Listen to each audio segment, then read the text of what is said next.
1000 rupees मेरे डूब गए आकाश में, लिटरली 1000 भी डूब गए और आधी 11th भी निकल चुकी थी मेरी तब तक। अब मैं पूरी डिप्रेस्ड हो गई हूँ कि भाई अब क्या होगा। थोड़ा सा लाइक मुझे पैनिक अटैक्स आ रहे हैं, मुझे एंजाइटी आ रहा है, मैं रो रही हूँ। टेस्ट देती थी ना, मैं स्कूल जाती थी बोल के रो रही थी कि मैं फेल हो जाऊंगी, मैं फेल हो जाऊंगी, अब मैं फेल हो जाऊंगी। सिर्फ पढ़ा बिना स्कूल के, बिना ट्यूशंस के, मैंने अकेले जितना स्कोर किया इतना।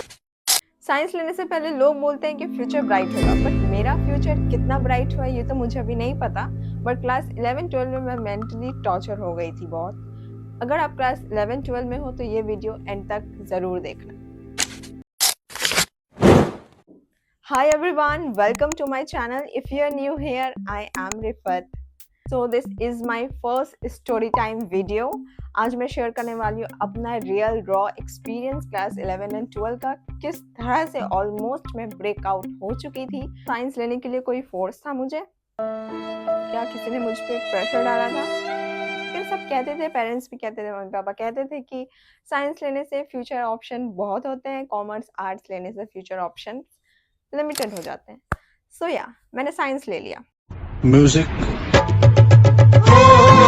मेरा 12 कंप्लीट हुआ था 2024 में, बट मैं स्टोरी स्टार्ट कर रही 2022 से।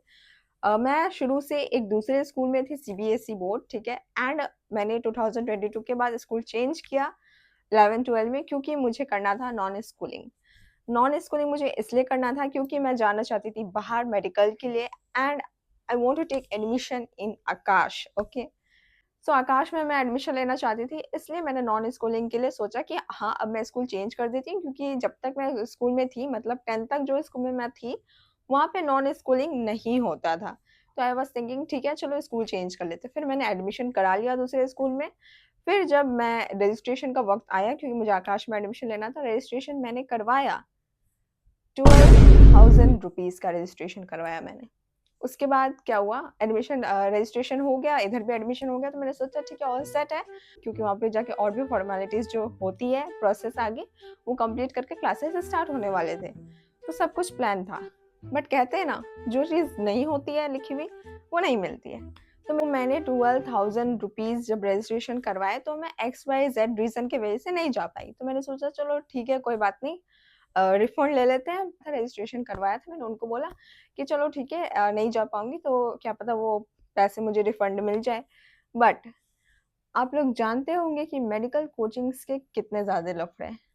Registration fees non refundable.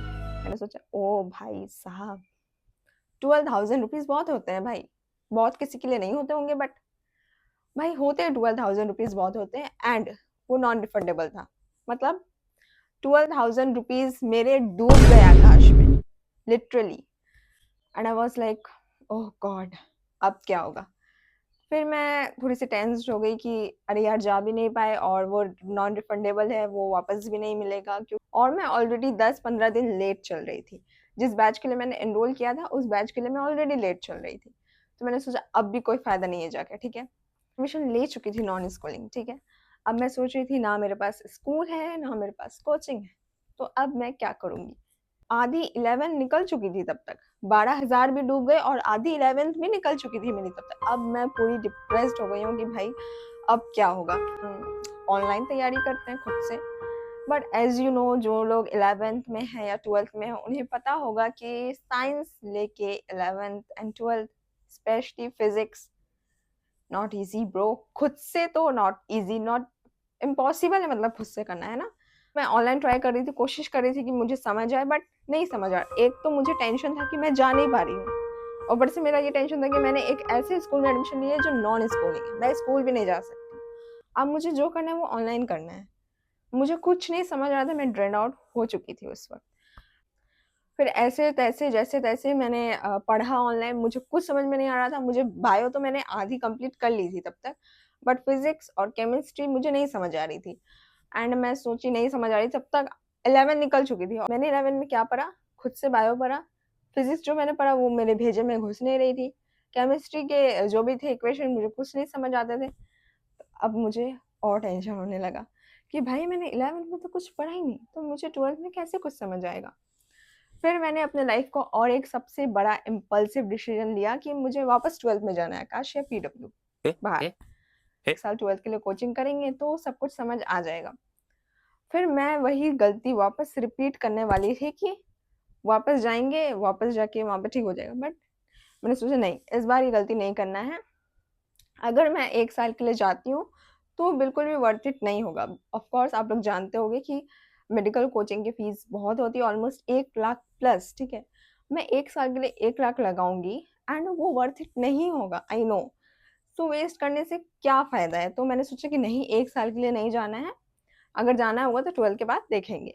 तो था 12th बोर्ड का टाइम। मैंने आपको बताया कि मैंने क्लास 11th में कुछ भी नहीं पढ़ा, मैंने सिर्फ़ बायो पढ़ा था थोड़ा बहुत और फिज़िक्स, केमिस्ट्री मुझे समझ नहीं आती थी। तो 12th का टाइम आ गया और मेरे सारे फ्रेंड स्कूल जाते थे, कोचिंग जाते थे, तो मैंने सोचा कि मैं एक सीबीएसई बोर्ड वाले जो कोचिंग्स होते हैं ना ऐसे ही नॉर्मल, तो मैं उसमें चल जाती हूँ और वहाँ पे मैं अपने फ्रेंड्स के लोग के साथ पढ़ूँगी।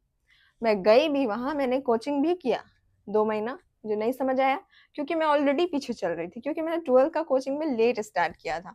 ऐसा नहीं कि मुझे सब समझ आ रहा था, मुझे कुछ भी नहीं समझ आ रहा था। मैं वहाँ पढ़ रही थी और मुझे कुछ समझ नहीं आ रहा था। मैंने 11th में कुछ नहीं पढ़ा फिज़िक्स में, तो भाई मुझे कैसे समझ आएगा 12th का कुछ? मेरे सारे बच्चे हैं ऐसे जो 11th में ठीक से नहीं पढ़ते हैं और उनको 12th में दिक्कत आती है। बट मैंने तो मजबूरी में नहीं पढ़ा ना भाई, मेरे साथ मैं बस बोल रही हूँ तो ये छोटा लग रहा है, बट मैंने जो एक्सपीरियंस किया उस वक़्त वो बहुत बड़ा था। मैं गई नॉर्मल सीबीएसई बोर्ड वाले अपने फ्रेंड्स के साथ, बट मुझे नहीं आ रहा था समझ कि वो क्या पढ़ा रहे हैं। तो क्या फ़ायदा वैसी जगह जाके जहाँ समझ में ही नहीं आए। 5 मंथ बचे थे तब। मैं सोच रही थी 5 मंथ बचे हैं, इस 5 मंथ में कैसे क्या होगा? And I was like oh God! मैं अपने फ्रेंड से इधर पूछ रही हूँ क्या किया जाए, उधर इससे पूछ रही हूँ क्या करें, नहीं करें, ऐसे करें और मैं बहुत ज़्यादा ही डिप्रेस थी। अभी मैं जैसे बोल रही हूँ वैसे मैं नहीं थी एकदम भी चिल। मैं रो रही थी, मैं मम्मी को बोल रही थी अब क्या होगा, नहीं होगा, मम्मी बोल रही थी ठीक है ऑनलाइन ट्राई करो, बट नहीं हो रहा था भाई और 5 मंथ बचे थे, क्या होता मेरा? मैं ये बोल-बोल के रो रही थी कि मैं फेल हो जाऊँगी, मैं फेल हो जाऊँगी, अब मैं फेल हो जाऊँगी, मैं क्या कर सकती हूँ अब? मुझे कुछ समझ नहीं आ रहा था, बायो में तो कैसे भी पास पास हो जाऊँगी, बस मैं फिज़िक्स में क्या करूँगी भाई? फिज़िक्स, मैथ्स, ओह गॉड! फिज़िक्स, मुझे इतना टेंशन हो रहा था, लाइक मुझे पैनिक अटैक्स आ रहे हैं, मुझे एंग्ज़ायटी आ रहा है, मैं रो रही हूँ कि मैं जो पढ़ रही थी ऑनलाइन वो भी मुझे नहीं समझ आ रहा था। फिर मैं याद करती हूँ तो I was like oh God! कैसे मैंने वो वाला फ़ेज़ बिताया। मुझे याद है कि मैं कैसे फ़िज़िक्स का न्यूमेरिकल्स बनाती थी और मैं रो रही थी। एक तरफ से मैं अपने आँसू पोंछ रही थी और एक तरफ से मैं कैलकुलेशन कर रही थी कि भाई साहब मैं बोर्ड्स में बस पास हो जाऊँ भाई फ़िज़िक्स में। मुझे बड़ा डर लगा था। मैं सुबह निकलती थी, शाम को आती थी। कोचिंग, कोचिंग, कोचिंग ही करती थी, समझ कुछ नहीं आता था, बस टाइम वेस्ट होता था। तो मैंने सोचा कि उससे अच्छा भाई खुद से ट्राई करते हैं क्योंकि टाइम वेस्ट हो रहा है और बार-बार जाके भी फ़ायदा नहीं है, तो उससे अच्छा खुद से ट्राई करते हैं। तो कोचिंग छोड़ दिया, 5 मंथ बचे थे। इतनी बड़ी गलती की अपनी लाइफ़ में साइंस लेके। इतना गंदा रिग्रेट मुझे लाइफ़ में नहीं हुआ अपने। मैंने सोचा ये तुमने अपनी ज़िंदगी अपने हाथों से क्यों बर्बाद कर दी साइंस लेके? यहाँ पे तो कौन-सा फ्यूचर भी मुझे ब्राइट नहीं लग रहा है अपना। मोटिवेशन लाई खुद के अंदर कि देख, तुम रोगी तो पास तो तुम रो के नहीं होने वाली हो, तुमको पढ़ना पड़ेगा पास होने के लिए। तो मैंने सोचा चलो ठीक है, कोशिश करते हैं। पढ़ा ऑनलाइन खुद से पढ़ा मैंने। अगर मैं बोल रही हूँ खुद से तो आई लिटरली मीन मैंने अकेले सब कुछ पढ़ा एकदम खुद से, सेल्फ स्टडी। पढ़ती थी, खाते टाइम पे पढ़ती थी मैं। ऐसा हो गया था उस वक़्त कि अब मुझे लग रहा था मैंने ज़िंदगी में इतना नहीं पढ़ा जब मैंने 12th के बोर्ड्स के टाइम मैंने वो लास्ट 2 मंथ्स पढ़े थे शायद। हे हे हे बता नहीं सकती हूँ, मैं बोल के नहीं बता सकती बट अगर आप 11-12 में तो आप ज़रूर फ़ील कर रहे होंगे कि कैसा सिचुएशन हो गया होगा मेरा उस वक़्त। मेरे बोर्ड्स के 2 मंथ बचे हैं और मुझे ये डर लग रहा है क्योंकि मैं ना टेस्ट देती थी, ना मैं स्कूल जाती थी, ना मैं बाहर जाती थी घर से ज़्यादा और मैं बस ऑनलाइन पढ़ती थी, नोट्स करती थी, याद करती थी, खुद से न्यूमेरिकल सॉल्व करती थी। तो मुझे कुछ आइडिया नहीं कि मेरी प्रिपरेशन कैसे चल रही है और ऊपर से मैंने इतना ज़्यादा ओवरथिंकिंग कर लिया था तब कि मैं जो पढ़ रही थी वो भी मुझे कुछ भी समझ में नहीं आ रहा था। जब बोर्ड्स के टाइम आने के लिए और नज़दीक हो गए, प्रैक्टिकल्स वगैरह हुए स्कूल में, मैंने नए बच्चों से मिला, फिर मैंने देखा कि भाई साहब अब तो मतलब जब प्रैक्टिकल्स हो रहे थे तो बोर्ड्स के लिए कुछ टाइम ही बाकी था। तो तब तक मैंने सिलेबस तो कंप्लीट कर लिया था जैसे-तैसे बट मैं श्योर नहीं थी कि मेरी प्रिपरेशन कैसे चल रही है।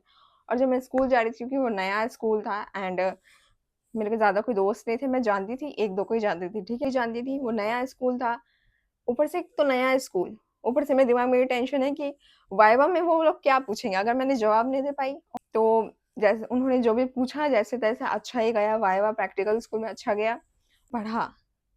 मैं इतना पढ़ रही थी, मैं इतना पढ़ रही थी, कोई हद नहीं है। मतलब मैं अगर खाना भी खा रही हूँ स्पून से, तो मैं एक तरफ बायो देख रही हूँ कि भाई साहब एकदम इतना मैं ज़्यादा स्ट्रेस हो गया था मुझे कि मैं फ़ेल ना हो जाऊँ। क्योंकि अगर मैं फ़ेल हो गई तो वो ट्रॉमा मेरे लाइफ़ का सबसे गंदा होगा, क्योंकि मैं कभी ज़िंदगी में फ़ेल नहीं हुई थी आज तक।